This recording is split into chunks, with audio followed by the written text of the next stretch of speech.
주신 말씀 마태복음 17장 22절에서 27절까지 말씀입니다. 마태복음 17장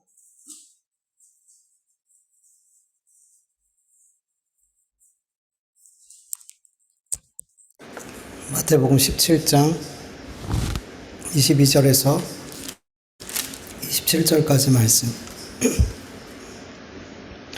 교독합니다. 제가 먼저 읽습니다. 갈릴리 모일 때 예수께서 제자들에게 이르시되 인자가 장차 사람들의 손에 넘겨져 3일에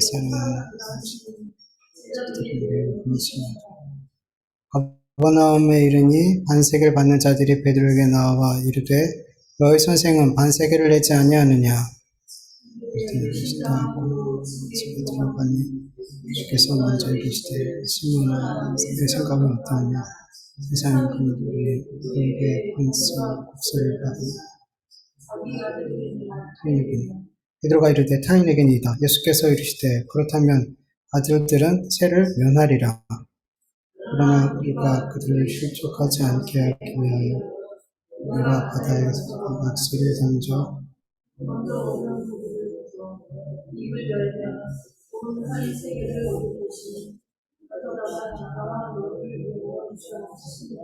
아멘.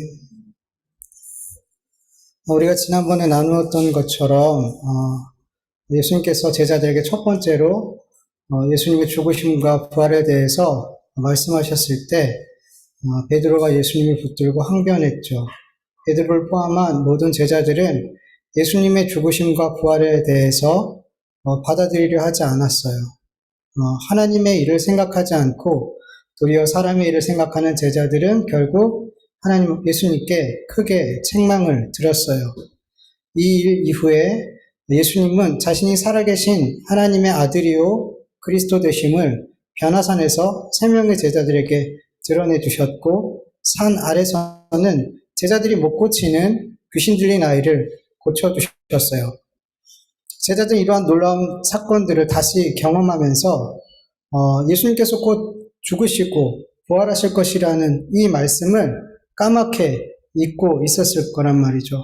그런데 예수님께서 다시금 자신의 죽음과 부활에 대해서 제자들에게 말씀하셨어요. 그때 제자들의 반응이 어땠어요? 오늘 본문 보니까 매우 근심했다라고 성경은 기록하고 있어요. 근심하다라는 헬라어 단어의 뜻을 보니까 고통하다, 슬퍼하다, 괴로워하다, 서운해하다라는 뜻이에요. 여러분 죽음을 받아들이는 5단계가 있다고요. 첫 번째 부정하고, 두 번째 분노하고, 세 번째 타협하고, 네 번째 우울하고, 다섯 번째 수용하고 이런 단계를 거친다 그래요. 예수님의 죽음에 대해서 들었을 때 제자들에게 이런 단계들이 보여지더라는 거죠. 마치 자신이 죽음을 선고받은 것 같은 그런 마음을 제자들이 들었다는 거예요. 왜 그럴까요? 예수님의 죽으심이 곧 자신들의 죽음이거든요. 자기의 꿈, 자기가 이루고자 하고 자기가 되고자 했던 그것이 죽어버리는 경우가 되고 죽어버리는 그런 일이 되기 때문에 그들은 예수님의 그 죽음을 부정하고 분노하고 근심하고 그렇게 자기의 죽음처럼 받아들였어요. 여러분 예수님께서 제자들에게 자신이 사람들의 손에 넘겨져 죽임을 당하게 됨을 말씀하셨을 때 동시에 무엇을 말씀하셨을까요? 제3일에 살아나야 된다는 것을, 살아나게 됨을 분명하게 말씀하셨어요. 그런데 제자들은 이 예수님의 죽으심과 부활, 이 말씀 가운데 어떤 단어에 꽂혔어요? 어떤 단어에 집중했어요? 죽음. 예수님의 죽음만 초점을 뒀더라는 거죠. 예수님의 부활이 아닌 죽음에만 그 초점을 두고 있으니까 예수님의 말씀을 부정하고 분노하고 막고 싶었던 거죠.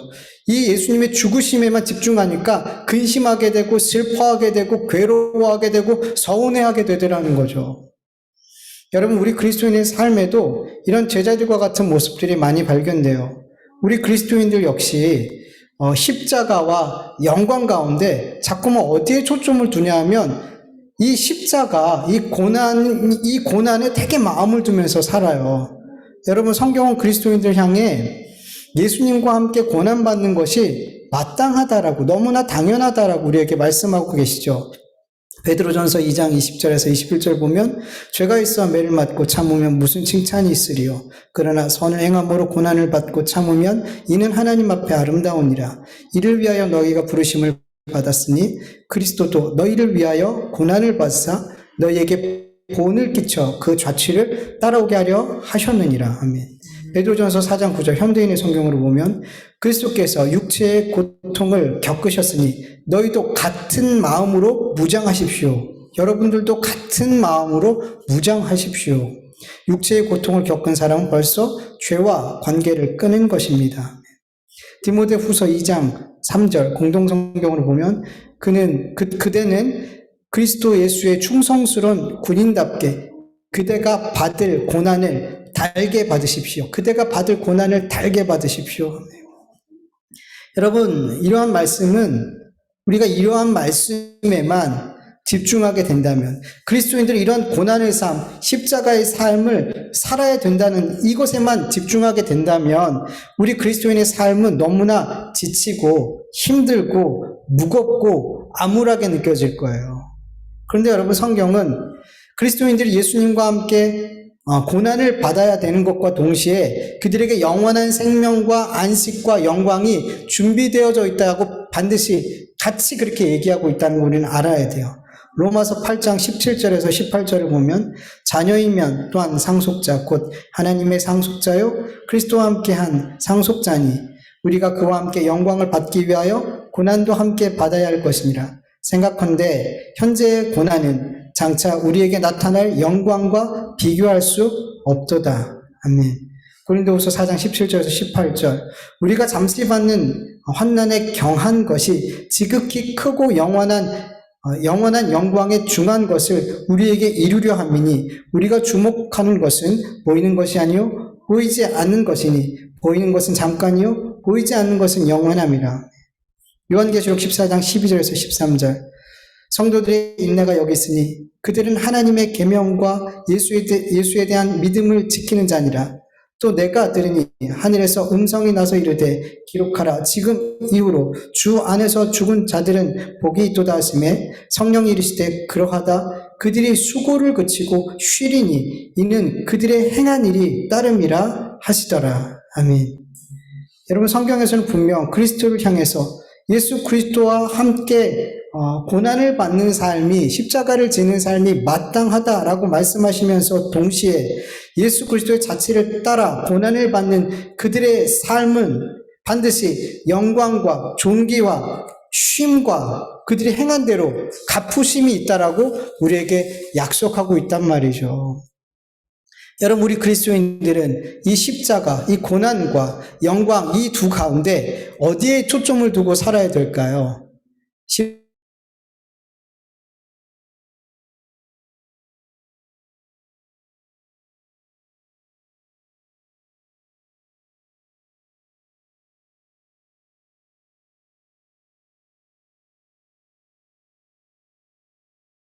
완전케 하시는 예수님을 바라봅시다. 그분은 장차 누릴 기쁨을 위하여 부끄러움과 십자가의 고통을 참으셨으며 지금은 하나님의 오른편에 앉아 계십니다. 아멘.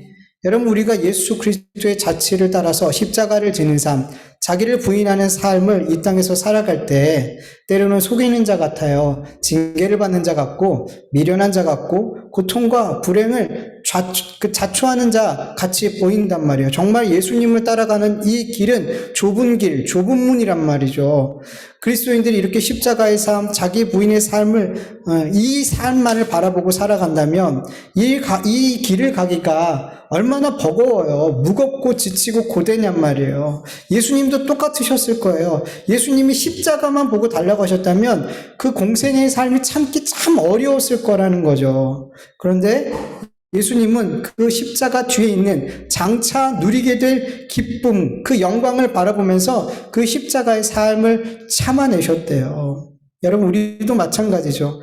우리 앞에 있는 십자가만을 바라보는 것이 아닌 그 십자가 뒤에 있는 장차 우리에게 누리게 될 그 기쁨과 안식과 영광을 우리가 바라봐야 되는 거예요. 그래야지 우리는 예수님의 자취를 따라갈 때 참아낼 수 있는 거고 감당할 수 있는 것임을 여러분 믿으시길 축원합니다. 여러분 제자들은 예수님의 죽음과 부활 가운데서 이 죽음만을 바라봤잖아요. 죽음만을 바라보게 되니까 그 마음이 뭘로 채워져요? 근심하고 괴로워하고 슬퍼하고 서운하고 이런 마음으로 가득 찼어요. 우리가 예수님을 따라갈 때 그 고난만 생각하고 있고 그 십자가만 생각하고 있으면 우리에게 이런 마음이 가득해요. 힘들단 말이죠. 근데 이 제자들이 만약에 죽음이 아닌 죽음을 이기시고 3일 만에 부활하실 것에 대해서 초점을 두고 있었다면 제자들은 근심과 걱정과 서운한 마음이 아닌 예수님이 살아계신 하나님의 아들 되심과 그리스도 되심을 더욱 굳게 믿는 그 믿음으로 충만했을 거라는 거죠. 예. 어디에 초점을 두냐에 따라서 우리의 마음의 상태가 달라지고 삶의 모습이 달라진단 말이죠. 여러분 성경은 이 땅에서 우리 그리스도인들이 예수님의 자취를 따라 그 고난과 받게 된 그 환난을 잠깐 받는 가벼운 것이라고 말씀하고 있어요. 왜냐하면 그 고난 뒤에 그리스도인들이 맞이하게 될 영광이 지극히 크고 중하고 영원하기 때문이라고 성경은 말씀하고 있어요. 우리 그리스도인들이 예수 그리스도의 자취를 따라서 이 땅에 살아갈 때 장차 우리는 하나님의 나라를 유업으로 얻게 돼요. 그리고 하나님의 유업으로 얻은 자녀들은 하나님께서 그 눈에서 모든 눈물을 닦아주신대요. 다시는 사망이 없고 애통하는 것이나 곡하는 것이나 아픈 곳이 없는 곳에서 다시는 배고프지도 않고 다시는 목마름이 없는 그곳에서 하나님을 영원히 누리는 삶을 살 수 있게 은혜 주신대요. 그 상을 주신대요. 현재 그리고 앞으로 받게 될 고난과 환난은 우리 그리스도인들이 받게 될 영원한 영광에 감히 비교할 수 없다. 비교할 수 없다. 감히 그렇게 말씀하고 있어요. 이것을 믿는다면 우리가 지고 있는 오늘의 그 십자가 또 맞이하게 될 그 고난과 환난을 믿음으로 참고 견뎌낼 수 있을 줄 믿으시길 축원합니다. 그런데 여러분, 우리가 눈앞에 있는 고난과 환난 뒤에 있는 그 십자가 뒤에 있는 영원한 영광과 기쁨과 안식을 바라보며 살기를 간절히 원한다고 해서 그렇게 되냐는 거죠. 내가 그렇게 살기를 원한다고 해서 정말 그렇게 되냔 말이죠. 아니라는 거예요. 우리의 마음은 원해요. 지금 나의 현재의 고난과 환난과 이 고통 뒤에 있는 이 십자가 뒤에 있는 그 영원한 기쁨과 안식과 그 하나님과 연합한 그 삶을 정말 바라보고 싶은데 잘 안 되더라는 거예요. 오늘의 고난과 환난에서 그 눈이 떨어지지가 않아요. 마음이 거기에만 집중되어져 있어요. 이 고난과 환난 뒤에 아무것도 없을 것 같은 생각이 막 들기도 하고요. 그냥 빨리 이 고난과 환난이 그냥 해결만 됐으면 좋겠다. 이 생각밖에 들지 않을 때가 많단 말이죠. 여러분, 우리가 오늘의 고난과 환난 뒤에 있는 영원한 영광, 기쁨, 안식, 이것을 바라보기 위해선 영적인 눈이 열려져야 된다는 거예요. 오늘 본문, 평행본문인 누가복음 9장 45절을 보면 그들이 이 말씀을 알지 못하니 이는 그들로 깨닫지 못하게 숨긴 바 되었느니라. 또 그들은 이 말씀을 묻기도 두려워하였더라. 누가복음에서는 제자들이 예수님께서 죽으심과 부활하심에 대해서 두 번째로 얘기했을 때 이 말씀이 깨닫지 못한 숨겨진 말씀이라고 말씀하고 있어요. 여러분, 제자들이 예수님의 죽음만을 생각했던 것은 하나님께서 그들이 이 말씀이 무슨 말씀인지 깨닫게 못하게 숨겨 놓으셨더라는 거예요. 만약에 하나님께서 이 말씀을 깨닫게 해주셨다면 그들은 죽음을 넘어서 부활을 바라볼 수 있게 됐을 거란 말이죠. 그런데 하나님께서 깨닫지 못하게 그 말씀을 숨겨 놓으시니까 그들은 뭘밖에 못 봐요? 고난밖에, 십자가밖에, 죽음밖에 못 보더라는 거예요. 여러분, 우리 역시도 하나님께서 깨닫게 해주실 때 고난과 환난 뒤에 있는 십자가 뒤에 있는 영원한 영광과 기쁨과 안식을 바라볼 수 있게 되는 줄 믿으시길 축원합니다. 그래서 우리는 오늘의 고난과 환난 가운데서 그 십자가 가운데서 장차 우리가 받게 될 그 영광과 기쁨을 그 안식을 바라볼 수 있게 해달라고 깨달을 수 있게 해달라고 뭐 해야 돼요? 기도해야 되는 거예요. 아니면 우리는 못 깨달아요. 하나님이 은혜 주시지 않으면 계속 우리에게 숨겨진 것이 된단 말이에요. 그래서 그것이 그 비밀들이 숨겨지지 않도록 우리는 기도해야 돼요. 깨닫게 해달라고 구해야 되는 거예요.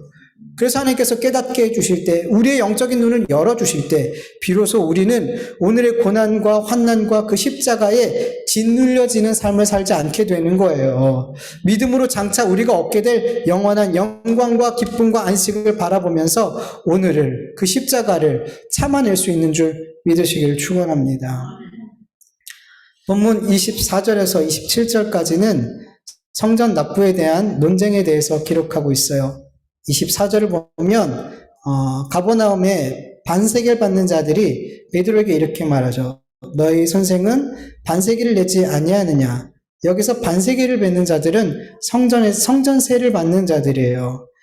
20세 이상의 유대인 성인 남자들은 1년에 한 번씩 반드시 성전세를 내야 돼요. 그 성전세는 반세겔, 2 드라크마, 2 데나리온 정도 되는 금액이에요. 이틀치, 성인 남자가 이틀 정도 일했을 때 얻을 수 있는 그 정도 가치예요. 신약시대 때에서는. 성전세는 출애굽기 30장 11절에서 16절의 이 말씀을 근거로 해서 계속 거쳐지고 있어요. 한번 같이 읽어볼까요? 여호와께서 모세에게 말씀하여 이르시되 내가 이스라엘 자손의 수요를 조사할 때에 조사받은 각 사람들 그들을 계수할 때 자기의 생명의 속전을 여호와께 드릴지니 이는 그것을 계수할 때 그들 중에 질병이 없게 하려 함이라. 무릇 계수 중에 드는 자마다 성소의 세겔로 반세겔을 낼지니 한 세겔은 20게라라. 그 반세겔을 여호와께 드리며 계수 중에 드는 모든 자 곧 20살 이상 된 자가 여호와께 드리되 너희의 생명을 대속하기 위하여 여호와께 드릴 때에 부자라고 반세겔을 더 내지 말고 가난한 자라고 덜 내지 말지며 너는 이스라엘 자손에게 속전을 취하여 회막에 봉사했으라. 이것이 여호와 앞에서 이스라엘 자손의 기념이 되어서 너희의 생명에 대속하리라. 아멘. 생명의 속전, 이 성전세를 여기서는 생명의 속전이라고 그랬어요.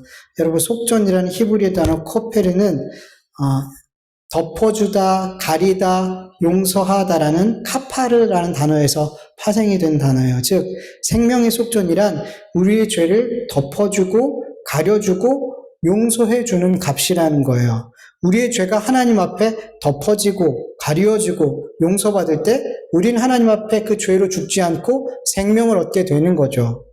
출애굽기 30장 12절을 보면 하나님께서 생명의 속전을 드려야 될 이유에 대해서 질병을 없게 하려 합니다 라고 말씀하고 있어요.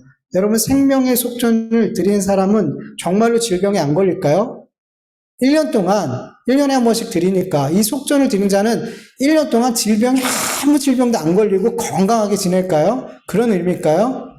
아니에요, 여러분. 질병이라는 히브리어 단어 네게프는 나가프라는 단어에서 파생이 됐어요. 나가프라는 단어는 돌진하다, 때리다, 실패하게 하다, 상처를 내다, 살해하다, 역병에 걸리다 이런 뜻이에요. 즉 생명의 속전을 드리지 않는 자는 그 죄가 덮어지지 않고 가리워지지 않고 용서받지 못한 자는 하나님께서 그에게 돌진하신대요. 그를 때리시고 실패하게 하시고 죽이신다는 거예요. 한마디로 생명의 속전을 드리지 않는 자는 하나님께 심판을 받는다는 의미예요. 단순히 질병에 걸리지 않게 하기 위해서 하는 게 아니라 하나님의 심판을 받지 않기 위해서 반드시 생명의 속전을 드려야만 됐던 거죠. 그리고 이 생명의 속전은 부자라고 더 내면 안 돼요. 가난하다고 덜 내면 안 돼요. 반드시 생명의 속전은 모두 다 동일하게 반세겔을 내야 됐어요. 여러분, 이것은 곧 부자도 가난한 자도 그 죄의 무게가, 용서받아야 될 죄의 무게가 동일하다라는 거예요. 그리고 그들의 생명의 역시, 그들의 생명의 무게 역시 동일하다라는 거예요. 여러분, 구약시대 때는 하나님 앞에 제사를 드릴 때 빈부에 따라 다른 제물을 드릴 수가 있었어요. 예를 들어서 레위기 14장을 보면 나병 환자가 정결하게 됐을 때 정결 예식을 하는데, 이 정결하게 된 자는 흠없는 어린 순양 2마리와 1년 된 흠없는 어린 암양 1마리와 고운 가루 10분의 3 에바와 기름 섞인 소재물과 거룩한 기름 1록을 드려야 됐어요. 되게 많은 것을 드려야 됐어요. 근데 극빈자들은 이렇게 낼 돈이 없어요.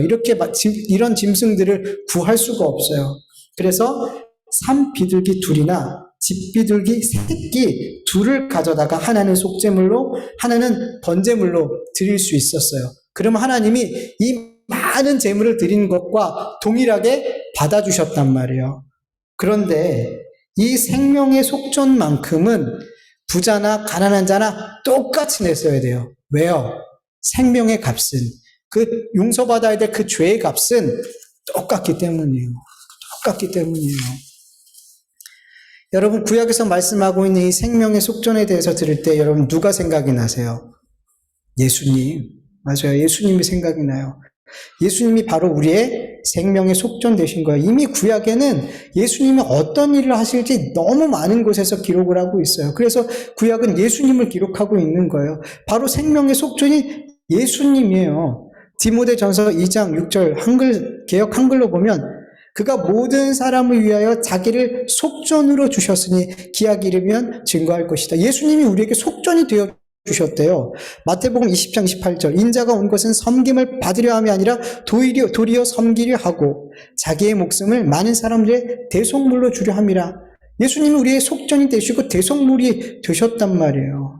여러분, 예수님께서 우리의 생명의 속전이 되어주심으로 우리의 모든 죄가 그의 보혈로 덮어지고 가려지고 하나님 앞에 용서받게 된 거예요. 남녀노소를 막론하고 빈부를 막론하고 모든 사람은 예수 그리스도라는 이 속전으로 동일하게 그 죄가 덮어지고 용서함을 얻고 생명을 구원받게 되는 거예요. 여러분, 구약시대 이스라엘 사람들의 생명의 속전은 반세길이에요. 그것만 되면 돼요. 웬만한 사람은 아무리 가난한 사람도 이 정도는 다 낼 수 있었어요. 그런데 예수님께서 오신 이후에 하나님께서 생명의 속전으로 반세계를 요구하지 않더라는 거예요. 이제는 무엇을 요구하세요? 예수 그리스도의 피를 요구하시더라는 거예요. 예수 그리스도의 피라는 생명의 속전을 하나님께 드려야만 하나님께서 그에게 돌진하지 않으시고 그를 죽이지 않으신대요. 여러분들 하나님 앞에 생명의 속전을 내셨나요? 구약시대는 1년에 한 번씩 드려야 됐지만, 그리고 신약시대 율법을 따른 자들은 1년에 한 번씩 속전을 냈지만, 여러분, 예수님이 오시고 십자가에 죽으신 이후에는 단 한 번만 내면 되는 거예요.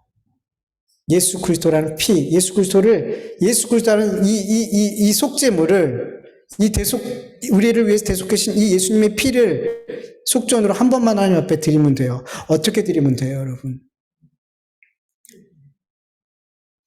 예수님께서 살아계신 하나님의 아들 되심과 그리스도 되심을 마음으로 믿고 입술로 시인하는 것, 그것이 바로 예수 그리스도의 피를 하나님께 생명의 속전으로 드리는 거예요.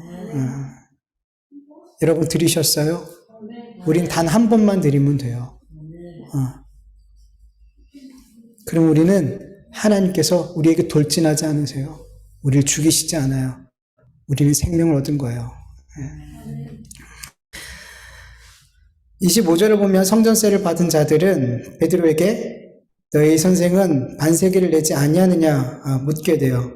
베드로는 성전세 받는 자들에게 예수님께서 내신다라고 말하고 예수님께로 돌아오게 되죠. 여러분, 이 말을 통해서 우리는 뭘 알 수 있어요? 베드로는 예수님께서 성전세를 내야 된다라고 생각을 했어요. 즉 베드로는 예수님께서 살아계신 하나님이고 살아계신 하나님의 아들이라고 자기 입술로 고백했으면서도 여전히 자신이 한 이 고백과 믿음이 연결되어지지 않았어요. 하나가 되어지지 않았단 말이에요. 정말 예수님께서 하나님의 아들이라고 믿었다면 예수님은 성전세를 내실 필요가 없어요. 예수님은 베드로가 조금 전에 있었던 일에 대해서 말하기 전에 먼저 예수님께서 베드로에게 이런 질문을 하세요. 시몬아, 내 생각은 어떠하냐? 세상 임금은 누구에게 관세와 국세를 받느냐? 자기 아들에게냐? 타인에게냐? 베드로는 너무 뻔한 질문에 바로 대답하죠. 타인에게 받습니다. 여러분, 임금의 아들은 세금을 바치는 자가 아니라 오히려 아버지인 그 임금이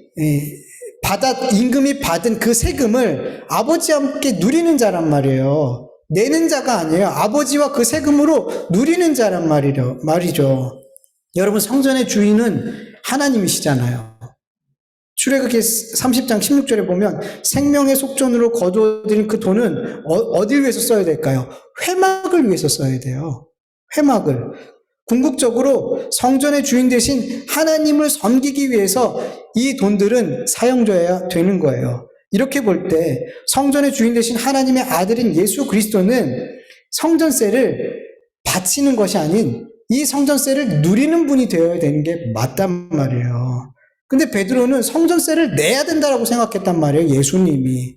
그는 그렇게 고백을 했지만 예수님이 정말 하나님의 아들인 것을 마음으로 진짜 믿지 못했어요. 여러분, 고백을 한다고 믿는 것은 아니에요. 마음으로 믿고 입술로 고백되어져야 되는 거예요. 입술로만 나오면 그건 진짜가 아니라는 거예요. 베드로가 정말 마음으로 믿었다면 그 고백대로 행동하게 돼요.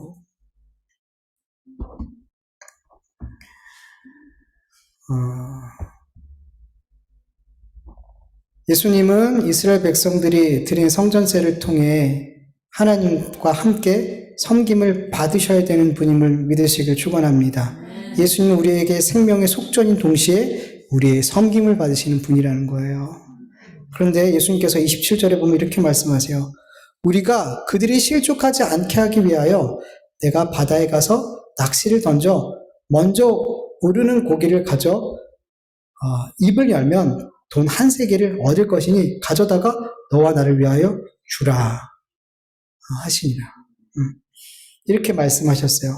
예수님께서 베드로에게 우리가 그들을 실족하지 않게 하기 위해서 나와 너를 위하여 성전세를 주라고 명령을 하세요. 여러분, 베드로까지 예수님께서 성전세를 내야 된다고 생각했다면 다른 사람들은 어떻겠어요? 예수님의 제자까지 이렇게 생각했다면 다른 사람들도 다 그렇게 생각했을 거라는 거죠. 그런데 예수님은 성전세를 내지 않으면 그들이 실족해. 그러니까 내야 돼. 라고 말씀하셨어요. 여러분, 성경에서 실족이라는 건 뭐예요? 예수님을 믿는 그 믿음에서 떨어지는 거예요. 예수님을 믿는 믿음에 이르지 못하는 거예요. 그게 실족이에요. 예수님은 그들이 믿음에 이르지 못하고 믿음에서 떨어져 나갈까봐 베드로에게 성전세를 내라고 말씀하세요. 여기서 그들은 누구를 얘기해요? 문맥상으로는 성전세 받는 사람이잖아요. 그렇죠? 네. 그런데 여러분, 예수님께서 자신으로 말미암아 실족하지 않게 하려는 사람이 누구일까요? 예수님이 어떤 사람을 실족지 않게 만들고 싶어 할까요? 하나님께서 창세전에 하나님의 자녀로 택하시고 예수 그리스도께 주신 자들, 그들을 얘기하는 거예요. 그들을 얘기하는 거예요, 여러분. 예수님은 바로 그들이 실족하지 않게 하기 위해서 예수님은 성전세를 내라고 말씀하시는 거죠. 여러분, 고린도전서 9장 18절에서 23절에 바울은 이렇게 고백하죠. 우리 같이 한번 읽어볼까요? 그런즉 내 상이 무엇이냐? 내가 복음을 전할 때 값없이 전하고 복음으로 말미암아 내게 있는 권리를 다 쓰지 아니하는 이것이로다. 내가 모든 사람에게서 자유로우나 스스로 모든 사람에게 종이 된 것은 더 많은 사람을 얻고자 함이라.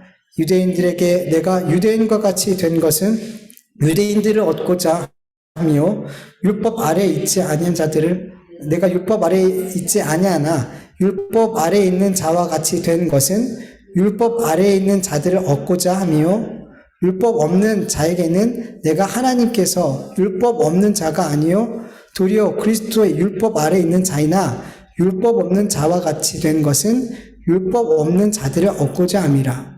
약한 자들에게는 내가 약한 자가 된 것 같이 약한 자를 얻고자 하며 내가 여러 사람에게 여러 모습으로 된 것은 아무쪼록 몇 사람이라도 구원하고자 함이니 내가 복음을 위하여 모든 것을 행함은 복음에 참여하고자 함이라. 아멘.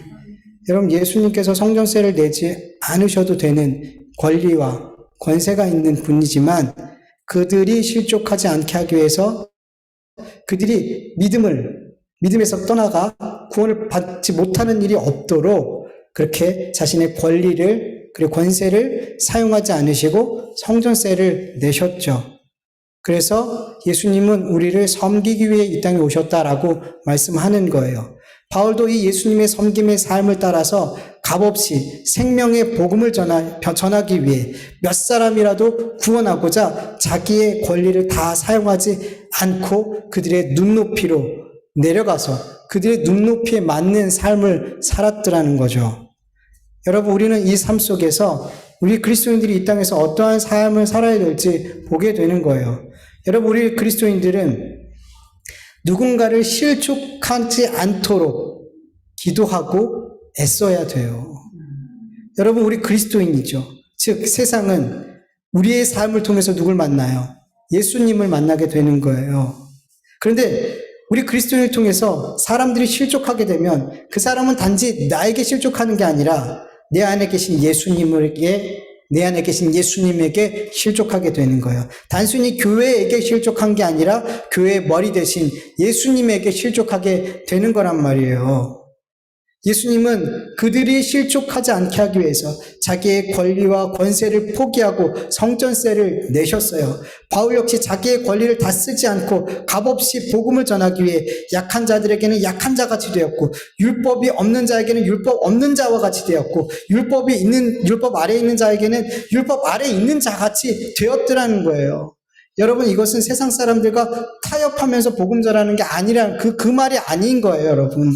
다른 일을 구원하고자 하는, 다른 일을 구원에 참여한 자가 되게 만들려고 사랑과 섬김의 마음으로 그렇게 헌신했더라는 거예요. 타협한 것이 아니라.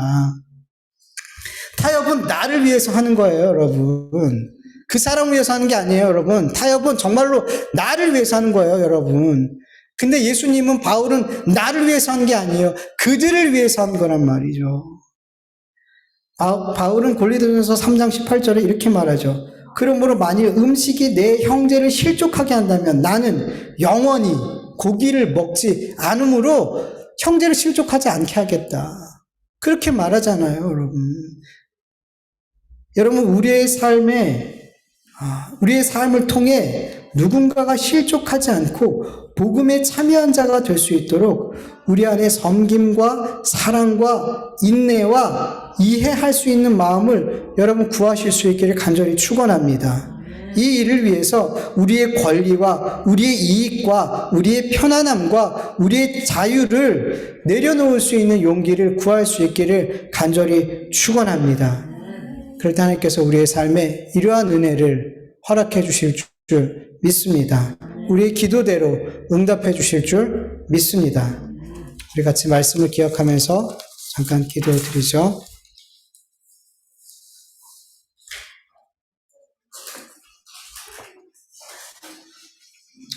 하나님 아버지, 감사합니다. 오늘도 하나님의 귀한 말씀을 함께 나눌 수 있는 은혜를 주시면 감사합니다. 하나님 아버지, 베드로는 예수님이 살아계신 하나님의 아들임을 고백했고 믿는 것처럼 보였지만 아버지, 베드로는 여전히 예수님이 성전세를 내야 되는 분으로 그렇게 생각하고 있습니다. 하나님, 우리 안에 주님을 안다고 그리고 고백하고 있지만 정말 그 알미, 그 믿음, 그 고백들이 정말 내 안에 믿음으로 역사하고 있는지 우리가 정확히 우리의 스스로를 볼 수 있도록 은혜를 베풀어 주시옵소서. 정말 우리의 알미, 우리의 고백이 믿음과 하나 되어서 정말 하나님 앞에 바른 믿음의 삶이 나올 수 있도록 도와주시옵소서. 하나님, 자꾸만 우리의 삶이 고난에만 집중되어지지 않게 해주시옵소서. 이런 십자가의 삶을 어떻게 살아야 될까? 이러한 삶이 너무나 힘들고 두려운데 내가 이 길을 어떻게 가야 될까? 아버지, 이런 마음을 넘어서서 아버지, 예수 그리스도의 죽음이 아닌 부활을 바라볼 수 있도록 도와주시옵소서. 우리의 이 십자가 뒤에 있는 영원한 영광과 기쁨과 평안과 안식과 하나님을 영원히 누릴 수 있는 이 상급을 우리가 바라볼 수 있는 우리의 삶이 되어줄 수 있도록 도와주시옵소서. 그럴 때 우리의 삶에는 수많은 어려움과 고난과 고통을 아버지 넉넉히 이기게 될 줄 믿사오니 주님 은혜 베풀어 주시옵소서. 주님 은혜 베풀어 주시옵소서. 죽음이 아닌 부활을 바라보게 하여 주시옵소서. 십자가를 넘어서 부활을 바라볼 수 있도록, 영원한 영광을 바라볼 수 있도록 도와주시옵소서. 감사하며 예수님의 이름으로 기도드립니다.